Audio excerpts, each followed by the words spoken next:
de hoy martes 16 de julio del 2024. El podcast de hoy llega con el auspicio de la Fundación Crosland, cuyo compromiso con el desarrollo del Perú se da a través de la educación, brindando oportunidades educativas para la construcción de una sociedad más informada y más próspera.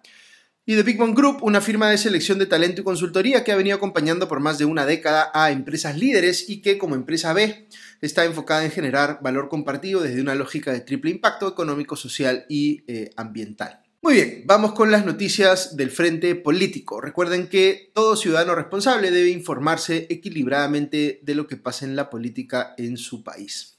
Primera noticia. La Contraloría anunció que encontró un presunto desbalance patrimonial en el caso de la presidenta Dina Boluarte. En una entrevista ayer en RPP, el Contralor General Nelson Schack dijo que su institución halló este desbalance a raíz de la investigación que se inició por el llamado caso Rolex, en el que se le imputa a la mandataria presuntos actos de corrupción. El Contralor refirió que Boluarte declaró menos cuentas de las que realmente tiene en el sistema financiero, como si hubiese querido ocultar algunas. De ahí que se haya identificado este presunto desbalance patrimonial. Además, Schack dijo que le comunicaron este hallazgo a la presidenta Boluarte a comienzos del mes y que le sorprendió a él que días después el Ejecutivo presentara un proyecto que pretende recortar las acciones de control que tiene la Contraloría para ver temas de corrupción, como si eso hubiese sido una suerte de represalia del Poder Ejecutivo. El Contralor señaló que esta nueva iniciativa, entre comillas, cercena la capacidad operativa de su institución y que le llama la atención el apuro del gobierno para buscar la aprobación de dicha ley sin tener una discusión técnica al respecto. En la misma entrevista, Schack apeló al Congreso y a su comisión permanente para que no aprueben la propuesta de ley del Ejecutivo. Finalmente, el Contralor refirió que la investigación de la Contraloría por el caso Rolex terminaría en las próximas semanas y que Boluarte podría en ese momento, enviar sus descargos. Como recordarán, el caso Rolex es uno en el que la Fiscalía investiga a la presidenta Boluarte por presuntos delitos de cohecho pasivo impropio, enriquecimiento ilícito y omisión de consignar declaraciones en documentos. Hasta la fecha, la mandataria no ha brindado respuestas convincentes, más allá de decir que los relojes y las joyas que le identificaron fueron, entre comillas, préstamos hechos por su huayqui, o entre comillas su hermano, el gobernador regional de Ayacucho, Wilfredo Oscorima. Segunda noticia, hablando de Wilfredo Oscorima, precisamente el gobernador regional de Ayacucho estaba citado ayer a la Comisión de Fiscalización del Congreso para responder preguntas sobre el caso Rolex, pero lo que hizo fue decir que se iba a acoger a su derecho a guardar silencio. Afirmó que no estaba por ello obstruyendo a la justicia, sino que debía, en su opinión, guardar reserva porque el caso ya estaba judicializado y el Congreso es un espacio de discusión política, no judicial. Y eso es cierto, pero hay que anotar que Oscorima, al igual que Boluarte, tiene una obligación política de responder a las preguntas que se le hacen como gobernador regional, habida cuenta de que se le está imputando haberle entregado bienes lujosos a la presidenta a manera de soborno. ¿Qué estaba buscando conseguir a cambio de esto Oscorima? Esta, como les digo, no es solo una pregunta importante para efectos legales, sino también para efectos políticos. Él sí está en la obligación de explicar por qué le entregó esos artículos a la presidenta. No hay que olvidar que en este caso ambos han mentido comprobadamente. Boluarte dijo en un inicio que los relojes eran fruto de su trabajo, ocultando convenientemente el hecho de que se los había entregado Oscorima. Y este último quiso dar a entender en un principio que le entregó los relojes a alguien más, a una persona que no era Dina Boluarte, sino un familiar suyo. La mentira de ambos alimenta naturalmente la sospecha de que haya habido algo ilícito detrás de este, entre comillas, préstamo, de modo que no habría habido razón para ocultarlo o para no declararlo. Eso es lo que genera un poco la sospecha. Dicho sea de paso, otro que se ha estado escabullendo de ir a la Comisión de Fiscalización, según destaca el diario El Comercio, es el ministro del Interior, Juan José Santibáñez, a quien se ha citado para que responda sobre las decisiones que está tomando su gestión respecto de la División de Delitos de Alta Complejidad, más conocida como la DIVIAC. Pero la revelación reciente que ha puesto los reflectores sobre Santibáñez es aquella que lo vincula como abogado del conocido narcotraficante Shakira. Digamos que, previo a entrar en política, Santibáñez tenía una clientela como abogado bien cuestionable, por decirlo menos, y ahora que es el máximo encargado de la seguridad interna en el país, eso ciertamente preocupa. Tercera noticia, he visto que el primer ministro Gustavo Adrianzen también dio una entrevista en RPP en la que, entre otras cosas, cuestiona o le imputa a la fiscalía haber filtrado las declaraciones de Dina Boluarte que debieron mantenerse en reserva. Fíjense que Adrianzen está utilizando aquí este argumento para justificar que Boluarte guarde silencio ante los fiscales. Está queriendo decir algo así como, si luego van a filtrar sus declaraciones, pues en protesta no va a declarar ella nada. Sí hay un asunto problemático, debo decir, con las filtraciones antojadizas que ha hecho la fiscalía de algunas declaraciones a algunos medios, que amerita pues algún tipo de control disciplinario, en mi opinión. Pero eso, me parece, no puede utilizarse como argumento para no responder a la fiscalía. Es más, Adrianzen incluso ha llegado a decir que en otros países estas filtraciones habrían sido razón suficiente para que dimita el fiscal de la Nación, que como sabemos es el único que puede investigar a una presidenta en funciones. Solo para añadir aquí algunas cosas más del frente judicial, veo que el expresidente Alejandro Toledo volvió a pedir en una audiencia ayer que lo trasladen a una clínica. Veo también que el fiscal especial José Domingo Pérez ha hecho modificaciones en las penas que está pidiendo para algunos de los implicados en el caso Cocteles.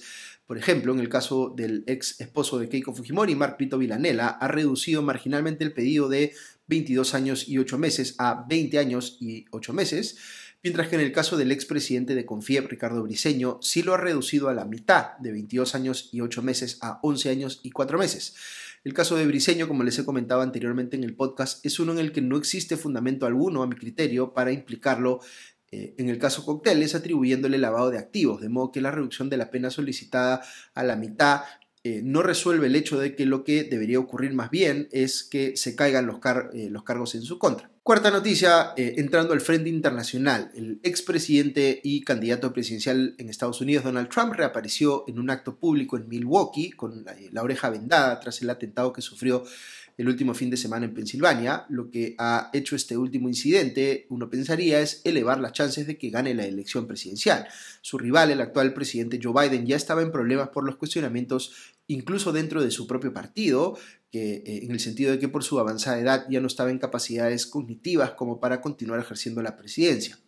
Pero el efecto político que tiene algo como lo que le acaba de pasar a Trump es hacerlo ver como alguien indestructible o predestinado, como lo ven pues los sectores más conservadores que respaldan su candidatura. Lo que podríamos usar aquí como precedente para hacer la comparación es lo ocurrido con Jair Bolsonaro cuando fue atacado en plena campaña presidencial brasileña, y las encuestas muestran pues cómo esto influyó fuertemente en las tendencias de intención de voto. Digo esto a manera de análisis objetivo porque en términos más personales, como les he dicho, sí encuentro que Donald Trump es un candidato autoritario que representa un riesgo mayor para la democracia estadounidense. Ahora, lo que se confirmó ayer es que Trump eligió como vicepresidente a J.D. Vance, el senador por Ohio, muy relacionado con el movimiento conocido como MAGA o Make America Great Again, que encarna a Trump.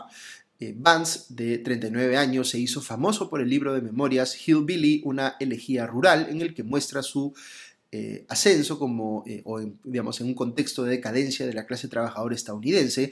Este mensaje resuena mucho en un sector importante del electorado de ese país porque en efecto se ha visto una pérdida de empleos bien remunerados, y el votante que sufre esto culpa en buena medida a las élites citadinas que votan en su mayoría por el Partido Demócrata. Es decir, siendo Trump un peligro para la democracia, como les he señalado, sus votantes tienen razones para pensar que el Partido Demócrata ha virado su atención hacia temas que no son los que a ellos les importan. Esta es una reversión bien importante porque antes el Partido Demócrata era el que representaba en mayor medida al trabajador estadounidense y ahora son los republicanos.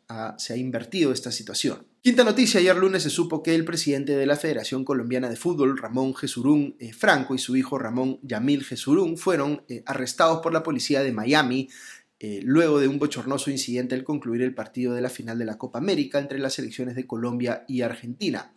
De acuerdo con lo que se puede observar en un video que circula por las redes sociales y que fue publicado por el canal Fox Sports, Jesurún Franco, que es también representante de la CONMEBOL ante el Consejo de la FIFA, y su hijo agreden a varios guardias de seguridad delante de una puerta de salida mientras intentan ser contenidos por algunas personas, incluso algunos niños que presuntamente eran parte de su comitiva y que estaban de alguna manera tratando de evitar que se descontrolen estas dos personas.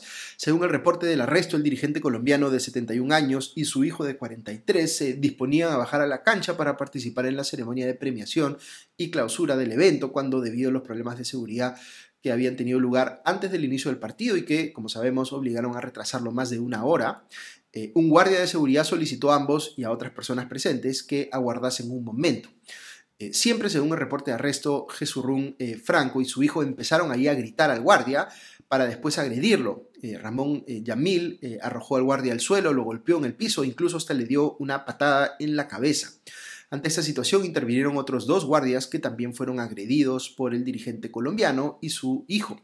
El primero de los guardias agredidos tuvo que ser ingresado de urgencia en el hospital. Luego de los incidentes, el presidente de la Federación Colombiana y su hijo fueron arrestados y deberán ahora enfrentar 3 cargos de agresión a un oficial o empleado, aunque veo que ya han salido liberados por el pago de una fianza. Cabe notar que en la ceremonia de premiación de la Copa América sí logró incluirse el presidente de la Federación Peruana de Fútbol, Agustín Lozano, otro dirigente deportivo muy cuestionado y que tendría que estar asumiendo responsabilidad más bien por la pésima campaña que hizo la selección peruana en la Copa América.